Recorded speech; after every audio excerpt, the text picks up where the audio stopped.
Hey all, Professor Wyman here. This is an updated overview of SPSS in case you need a refresher.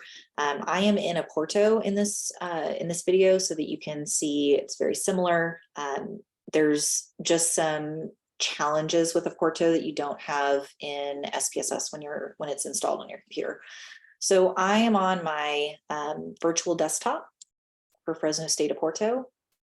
And I'm going to click into SPSS. So this is when you are going to go directly into SPSS. You're not going into a specific file.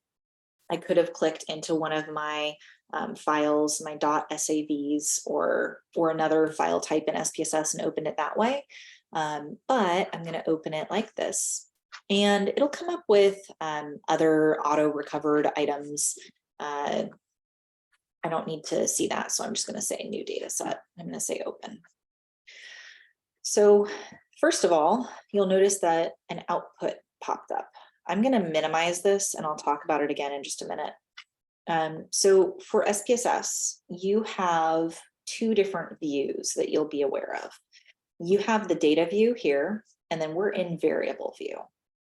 So data view on the left. The key is that this is where you can visualize your data. This is where you can add data. And it looks like an Excel spreadsheet. So it's set up in the same way where you have your variables across the top as your columns. And then each row represents a person or a response. Is the typical way this is set up. So in variable view, it's connected to this, but it switches it. So it's like transposing it, and you're looking instead at the variables themselves. So here, you could add variable names, and then you could enter in your data here. So for example, I could say that I'm going to do gender as my variable name. And notice that it fills in these columns automatically. I'm going to change some of them to make them more appropriate. So I will talk about that in just a minute. But what happens here is that this gender is this row. And so you would change these columns for each of these in this row, each of these cells in this row, to be what you want your variable gender to look like. But if you go back into data view, you'll notice that gender is now a column in your data view. So person one, I could say that their gender is male. Notice that it doesn't work. That's because there's a little ruler here. It's looking for a number. We're going to say that gender is 1, 2, 3, 1, 2. So we would need to assign values to this, which I will show how that's set up in just a minute. But this is one variable across 5 people in this example. So I could fill this out with more variables. And I could change these different columns to match. So variable view here, data view here. So you're viewing the data, you're viewing the variables. So just a couple notes on these columns. This is where the name of the variable goes. You can't have any spaces. So if I try and do a space, let's say gender, I don't know, gender hello. It's going to say it contains an illegal character, and that is the space. So it's not going to accept that change. So if you do need to put something in that looks like a space to help you understand your variable, you can always use an underscore or something like that. And then you have your, I delete that because I just want it to be gender. You want your name for your variables to be straightforward and easy to understand. Like I wouldn't call this variable dinosaur because that wouldn't make any sense, right? So this type, this is a numeric set up as a number. And the reason for that is that you typically want to use numbers even for categorical variables, because it allows you to do certain statistical analyses. String variables are the other type of variable that you might use more commonly. So numeric is the most common. String would be another common one. String is just alphanumeric or character value. It's a word. So a string doesn't have all the same capabilities that a numeric variable does. You can't sort it by number. So I could do string. I'm going to change this to string. Say okay. And notice that I still have my numbers here, but I'm going to call this 11 and 13. 1. So notice that it's not automatically making them all the same and all with these decimals. So if I right click and I try and sort this, it sorts it kind of, but it doesn't recognize these the same way.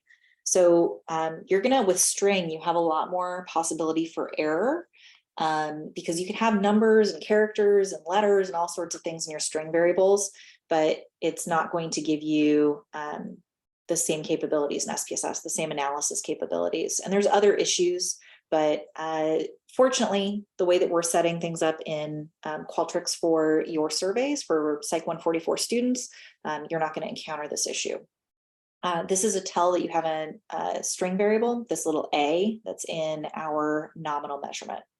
So I'm going to change this back. I'm going to show you what this looks like. So if you change it back to numeric, say, okay. If I had, notice that they're all now the same there, and I can sort them. So I can right click and sort ascending, and they're in order, right? So here, if I had like letters in there, it would have deleted them. So you have to be really careful about just changing your type here. So again, you won't have to really worry about this for Psych 144, but in general, width just refers to the width of characters in your cell for that variable. We don't want any decimals. If I added decimals, let's say I added 2, it would just change and add decimals, which I don't need for a categorical variable. Label, you would typically have the question here or something else that identifies more specifics about that variable. So I'm going to say with which gender do you most identify? And then, oops, there we go. Values. So here I could add values. So I have some weird values in here, right? I added 11 and 13. So let's say that 1, 2, 3, we want to add, I'm going to click on that these little dots here. Values would be 1, it's going to be a man, 2, it's going to be a woman. We'll add 3 as non-binary. We'll do 11, our weird one, as other. No, let's make that. I know it doesn't make sense here, but we're going to say don't know. So you might have a don't know for other types of questions. And then 13 is going to be prefer not to answer. You would not have it set up this way, but this is a good example of messed up data. Sort of say okay. So now you can see that these values are here. So this values allows you to attach values to your numbered categories. And so now, instead of it just saying 1, 2, 3, 11, and 13, it has the actual category name. And I can switch between them by clicking on this value labels button. So they're still there. They allow us to do analysis, but we also have category names. And these category names are what are going to show up when you run your analyses. All right, a few other things, then we'll move on to some other parts of SPSS. So missing allows you to categorize specific values as missing. So missing values, let's say that, for example, this one didn't have a response. Notice how it added a period there. Do not type a period. It's going to do that automatically. This is an automatic system missing where SPSS recognized that this person is in the middle here. So this person doesn't have a response for gender. So it's missing. So that is automatically done. But let's say that we also wanted to say that 99 is missing, that it counts as a missing value, then we can say okay. And then it would also identify 99. This is a system, a user missing value. Don't really worry about columns or alignment. Measure, super important. So we've talked about levels of measurement, have a separate video on this, but levels of measurement we're talking about how we identify the way that this variable is measured. Gender is nominal, so that's correct. So gender is just a name. There's not ordered categories that would make sense. So that we know it's not ordinal. It's definitely not scale. So if we had something like age, that would be a scale measurement. Scale refers to anything that's interval or ratio. And then you don't have to worry about role. So that is a quick overview of the layout here. So let's go back to our output. The output tells you, gives you a record of what you did, and it shows you the output of your analyses. So when you run an analysis, this is where you get the answer. So here you can see that I have my syntax viewer turned on. So when you go to edit options and go to viewer, down here is a button where, I have it checked to display commands in log. Down here, I have a button that's hidden that says okay. So you can kind of barely see it there.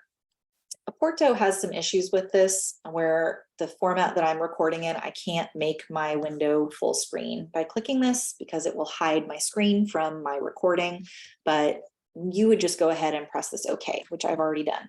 So that allows me to see all the commands that I give using my menu, my point and click menu options. So you can see that I sorted cases by gender when I was doing a demonstration, and it added what that command would be. So syntax is basically a method of commanding SPSS to do something. It is the programming language that's specific to SPSS. It has its own methods. You can apply the general principles to other programming languages, but this is specific to SPSS. So here I actually have my my syntax where I sorted cases. So you have a menu, an output menu here. And so right now I just have this information, but let's say that I wanted to run some analyses. You can see that I have all these different options up here. So I can do things like I can do some descriptive statistics, and I can run frequencies on gender and say, okay. And now you'll notice that my output menu expanded here. I have more options. So I could click specifically to see different parts of my output by clicking on this, on the different parts of this menu. And then this is my actual output here. So this is where I can actually see the information. So this is the output. You can save this. You can save it by clicking on the floppy disk. You can save it by going to File and Save, or Save As. So I could save this. You can also export it to Word. So I could click Export and say Word, and then I could save it as an output example. I could say okay and save it and open it in Word and be able to add comments and highlight and all sorts of things there. One note about the output this way, that if you save it, it'll be saved as a .sav file, and you can only open it in a Porto where you have SPSS access, or if you have SPSS installed on your computer. So the benefit of exporting it to Word or PDF is that you can open it on anything. So let me show you one more thing, and then I'm going to end this video. So you can also, I'm going to right click this, I'm going to copy. There's a ton of stuff you can do with your output. Like you can, let's say that I want to delete this. I could actually just right click and Porto doesn't let me do the same things, but I could delete this. I could say that, you know what, I want to remove that, or I can minimize it and pull it back up. So there's a lot you can do with your output that I'm not going to show in this video, but I would encourage you to kind of play around with that. So I'm going to go to syntax. I'm going to create a new syntax file. So if I go to File, New, Syntax. This is my syntax editor, and it allows me to write commands and save them, and I can rerun them in the future. So I'm going to paste what I copied before. I'm not going to get into what this does specifically, but you can see that I've copied in the commands that I used with my point and click menu. And so the benefit of doing something like this is that, let's say you're cleaning a really complicated data set, you could have your raw data, have all of your modifications set up here as commands, and you could rerun it anytime you wanted to. That way, let's say you noticed an error, or you have more responses, you need to include those. You have a quick way to redo everything you did before. So this helps to eliminate some human error. And it's a great way to save time in the long run. So I can highlight all of this and I could rerun it. And my output would have this second time that I ran everything. Let's say that I made some changes. So what we're going to do here is I'm going to show you an existing data set. Just let me minimize this. Let's go to, I'm going to close this, save contents. No, I'm going to open an example that I made earlier. So this is just an example with more variables, and you can see that they're set up according to what that variable is doing. So this variable is measuring gender, so we have our values here. This variable is measuring age. I don't have values because it's just a number. We have our self-esteem. I have 3 self-esteem questions, and you can see that I have disagree to agree as my options there. And I can go to data view. I can double click actually on this like SE1 and go directly to it in my data view. But you can see my information here. So this row is one person's response to gender, age, and then these self-esteem questions. So this is another way that you can open SPSS is just to click into a file. So when you have your file downloaded from Qualtrics, you're going to open it and work from there. So there are plenty of other videos that go through different ways to use SPSS, using syntax specifically. All of this different information you'll get through in time, but they're specifically for this class, you're going to want to pay attention to the transform videos. So talking about recoding variables, you might need to do some recoding. You might need to do some graphs if you decide you'd like to use SPSS. And then you will be using the analyze menus. So that is the quick overview, maybe not super quick overview of SPSS.